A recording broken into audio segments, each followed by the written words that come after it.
Hey guys, quick trade on Euro USD. So let's say, I'm already in this trade.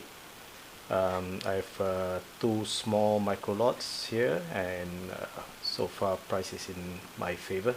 I'll probably close one portion here. Hopefully, can reach up here. So let me go through this trade a little bit. So actually, you'll see from yesterday here, price has been just bouncing, not really going anywhere in the Asian session, and it's just what you call that, trying to bounce around the yesterday's low. So usually what happens in this kind of case is that during the London session, it will it will go up, right? So sometimes it goes up immediately, but sometimes it, like what it did today, went down and then it goes up. Actually, if you see today's bias, my bias today is actually, okay, I have my bias here. If you have to look at Euro USD, you'll see that it's a sell. And even if I do an average of one day and 5 days, if you see Euro USD is also a sell. And why, if it's a sell, I'm actually doing a buy? Mainly because as the day starts, right, price is already at the low of the day, right? So usually if it's at the low of the day, and this being a highly manipulated pair, before it goes down, it has to go up first, right? So I'm taking the probability that it will do what it always does, right? It will go up first before it comes down later, maybe in the New York session. So sometimes if you see it, if it's here and then it goes up during the session, and then later it will come down. But in this case, it just hovering around this bottom.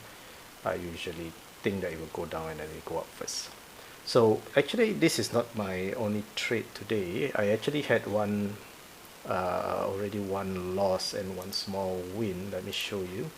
But all of them were in the same direction. So I had a buy here.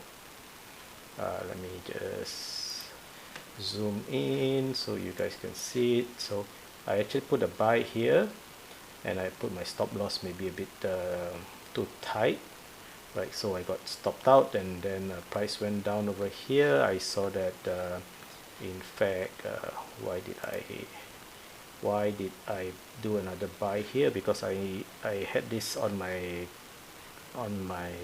charts. I believe you'll get some reaction here again, and indeed, right, if I extend here, you'll see that I actually got a reaction here, and I actually did a buy there. And what did I see there? I did a buy. Let me show this small little trade, right? I did a buy there. Price went up. I went to prepare something for dinner tonight, and I moved my stop, and I came down, and it stopped me out. And as it came down to stop me out, what do you see here? Nice strong run up, and then actually this was a nice strong run down at that time, right? Because you see this wick, it came down and it went up like that. So I immediately pulled my FIB, so it's a nice position, put in the order. I didn't get the where I wanted, it was a little bit higher, but anyway, got in. So I believe this is what you call a nice OTE trade. So price already went up there and touched what I believe it will do. Let me close one position. Okay, I'll close one position, and where's my stop loss? Right, so my stop loss is here. Move this up, and okay, so that's about it. We'll come back and see what happens to this trade. Right, thanks guys. Alright, we are back. So I got stopped out from this trade. Where am I? There you go. So I move my stop here, and that's it. Alright, so that's the end of the quick OTE London session. As you can see, I said you expect price to come up here. Price exactly came up here, and it's also a nice 500 round number, and then boom, it went down. So So tonight during New York session, I have to do some work, so I'll probably not be trading tonight. So that's all. Thanks, guys.